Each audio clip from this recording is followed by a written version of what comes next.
Alejandro Magno, nacido en el año 356 a.C. En Pella, Macedonia, fue el hijo de Filipo II, el rey de Macedonia, y Olimpia, princesa de Epiro. Desde su infancia, Alejandro mostró una notable inteligencia y una extraordinaria habilidad para la estrategia militar y el liderazgo. Su padre, consciente del potencial de su hijo, contrató al filósofo Aristóteles para que fuera su tutor cuando Alejandro tenía 13 años. Bajo la guía de Aristóteles, Alejandro estudió filosofía, ciencia, medicina y literatura, lo que influyó profundamente en su pensamiento y en su enfoque como líder. Esta educación integral le permitió no solo ser un formidable estratega militar, sino también un gobernante ilustrado y visionario. A los 16 años, mientras su padre estaba en campaña, Alejandro fue nombrado regente de Macedonia. Durante este tiempo, sofocó una rebelión en Tracia y fundó su primera ciudad, Alexandrópolis. Su habilidad para liderar y su valor en el campo de batalla se hicieron evidentes desde una edad temprana, ganándose el respeto de sus tropas y de sus compatriotas.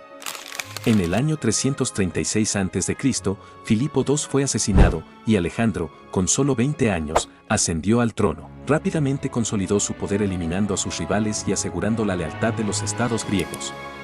Su carisma y determinación le permitieron unificar a los griegos bajo su mando, preparando el camino para sus futuras conquistas. La vida amorosa de Alejandro Magno es un aspecto fascinante y complejo de su biografía, reflejando tanto sus relaciones personales como sus estrategias políticas. Alejandro tuvo varias relaciones significativas a lo largo de su vida, tanto con mujeres como con hombres, y muchas de estas relaciones estuvieron marcadas por su posición como conquistador y gobernante. 1. Roxana. Roxana fue la esposa más conocida de Alejandro Magno. Se casaron en el año 327 a.C., tras la conquista de Bactria. Roxana era hija del noble bactriano Oxiartes y se dice que su belleza cautivó a Alejandro. Este matrimonio no solo fue una unión romántica, sino también una estrategia política para consolidar su control sobre la región de Bactria y unificar a los macedonios con los pueblos conquistados. Roxana le dio a Alejandro un hijo póstumo, Alejandro IV, quien fue asesinado junto con su madre durante las luchas de sucesión después de la muerte de Alejandro. 2. Barsine. Antes de su matrimonio con Roxana, Alejandro tuvo una relación con Barsine, la viuda del sátrapa Memnón de Rodas. Se cree que Barsine fue la primera amante de Alejandro y que incluso pudo haber tenido hijos con ella, aunque estos no jugaron un papel significativo en la sucesión. 3. Estatira. En el año 324 a.C., Alejandro se casó con Estatira, también conocida como Estateira, hija de Darío III de Persia, en una ceremonia masiva en Susa donde muchos de sus oficiales se casaron con mujeres persas. Este matrimonio fue nuevamente una movida política para unir las culturas macedonia y persa. Sin embargo, Estatira fue asesinada poco después de la muerte de Alejandro, en medio de las intrigas de sucesión. 4. Hefestión. Alejandro tuvo una relación muy estrecha con Hefestión, su amigo de la infancia y compañero de armas.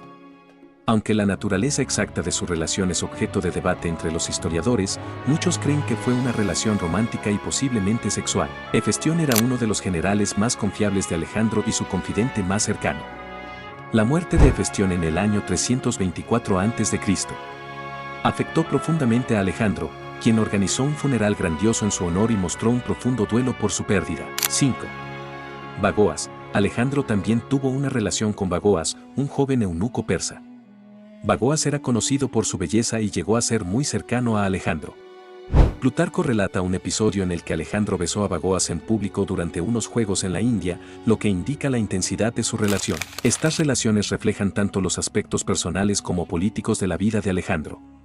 Sus matrimonios con Roxana y Estatira fueron movimientos estratégicos para consolidar su control sobre los territorios conquistados y unir a sus súbditos bajo su dominio. Sus relaciones con Hefestión y Bagoas muestran el lado más personal y emocional de Alejandro, destacando su capacidad para forjar lazos profundos con aquellos que le eran cercanos. La vida amorosa de Alejandro también ilustra las normas y actitudes de su tiempo hacia las relaciones románticas y sexuales. En el año 334 a.C., Alejandro cruzó el Helesponto con su ejército y comenzó su campaña contra el imperio persa. Su primera gran victoria fue en la batalla del río Granico, donde demostró su audacia y su habilidad táctica. Luego, en el año 333 a.C., derrotó al rey persa Darío III en la batalla de Isos. Con esta victoria, Alejandro se aseguró el control de Asia Menor. Darío huyó, dejando a Alejandro en control de vastos territorios y con la moral de su ejército en su punto más alto. Tras la victoria en Isos, Alejandro dirigió su atención hacia Egipto. En el año 332 a.C., Alejandro conquistó Egipto, donde fue recibido como un libertador.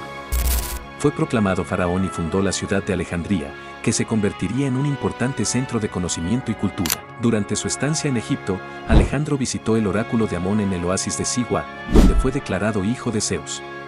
Este evento reforzó su creencia en su destino divino y su misión de unificar el mundo conocido. En el año 331 a.C., Alejandro logró una victoria decisiva en la batalla de Gaugamela, marcando el fin del imperio persa. Darío III fue asesinado poco después, consolidando el control de Alejandro sobre Persia. Alejandro adoptó muchas de las costumbres persas y se presentó como el sucesor legítimo de Darío, intentando unificar a sus súbditos bajo su gobierno. Sin embargo, su ambición no se detuvo ahí. Continuó su campaña hacia el este, conquistando Babilonia, Susa y Persépolis. En Persépolis, Alejandro permitió que sus tropas saquearan la ciudad y luego la incendió, en parte como un acto simbólico de venganza por la invasión persa de Grecia. En el año 327 a.C., cruzó el Indus y entró en la India. En la batalla del río Hidaspes, en el año 326 a.C., derrotó al rey Poro, uniendo la región bajo su dominio. Esta victoria, sin embargo, fue costosa, y sus tropas, agotadas y deseosas de regresar a casa, se negaron a avanzar más allá del río Beas. Alejandro respetó la decisión de sus hombres y comenzó el largo viaje de regreso. Durante su regreso, Alejandro enfrentó numerosos desafíos. Sus tropas tuvieron que atravesar el desierto de Gedrosia, donde sufrieron grandes penalidades debido a la falta de agua y alimentos. A pesar de estas dificultades, Alejandro logró mantener la cohesión de su ejército y regresó a Babilonia en el año 324 a.C. Allí comenzó a planear nuevas campañas, esta vez hacia Arabia, con la visión de continuar su expansión y consolidar su imperio. Sin embargo, en el año 323 a.C., Alejandro cayó gravemente enfermo y murió a la edad de 32 años. Las causas exactas de su muerte siguen siendo objeto de debate entre los historiadores, pero se cree que pudo haber sido debido a una fiebre tifoidea, malaria o incluso envenenamiento. Su muerte dejó un vacío de poder y desencadenó una serie de guerras de sucesión entre sus generales, conocidos como los diádocos. La muerte de Alejandro dejó un vasto imperio sin un sucesor claro, lo que resultó en su fragmentación y en luchas internas entre sus generales. Su imperio fue dividido entre estos generales, formando los reinos helenísticos que influenciarían profundamente la cultura y la política del mundo antiguo. Ptolomeo se hizo con Egipto, Seleuco con gran parte de Asia y Antígono con Macedonia y Grecia. El legado de Alejandro Magno es inmenso.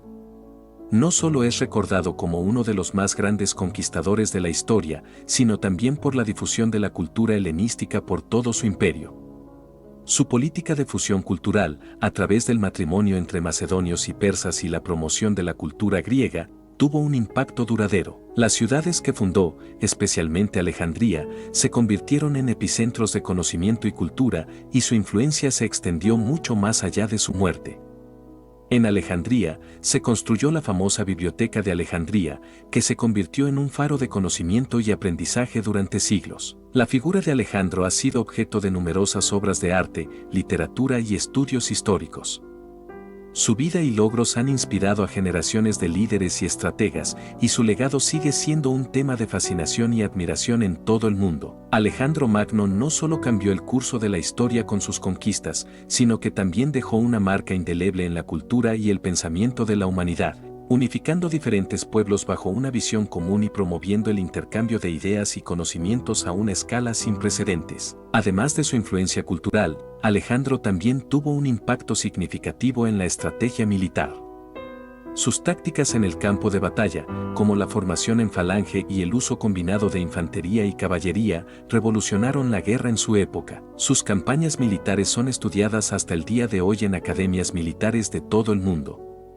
La habilidad de Alejandro para adaptarse a diferentes situaciones, su liderazgo carismático y su capacidad para inspirar a sus hombres son aspectos que han sido emulados por muchos líderes a lo largo de la historia. En el ámbito personal, Alejandro fue conocido por su ambición desmedida y su carácter complejo.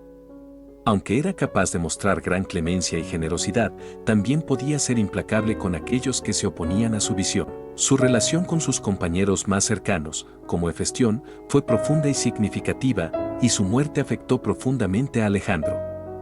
Esta mezcla de dureza y vulnerabilidad humana hace que Alejandro sea una figura compleja y fascinante, un líder que combinó la brutalidad de la guerra con una visión cultural y civilizadora. Alejandro también promovió el sincretismo religioso y cultural, lo que permitió la integración de diversos pueblos bajo su gobierno. Esta política no solo facilitó la administración de su vasto imperio, sino que también fomentó un ambiente de intercambio cultural y respeto mutuo entre las distintas etnias y religiones. Este enfoque fue particularmente evidente en ciudades como Alejandría, donde se mezclaron tradiciones egipcias, griegas y orientales, creando un crisol cultural único. En resumen, Alejandro Magno es una de las figuras más icónicas de la historia mundial. Sus logros militares y su visión de un mundo unificado bajo la cultura helenística dejaron una huella imborrable en la historia de la humanidad. A través de sus conquistas y su legado cultural, Alejandro no solo expandió las fronteras del mundo conocido, sino que también estableció las bases para una era de intercambio y prosperidad cultural que influiría en las civilizaciones futuras. Su vida y legado continúan siendo objeto de admiración, estudio y reflexión, y su impacto perdura en la historia de la humanidad como uno de los más grandes conquistadores y visionarios de todos los tiempos.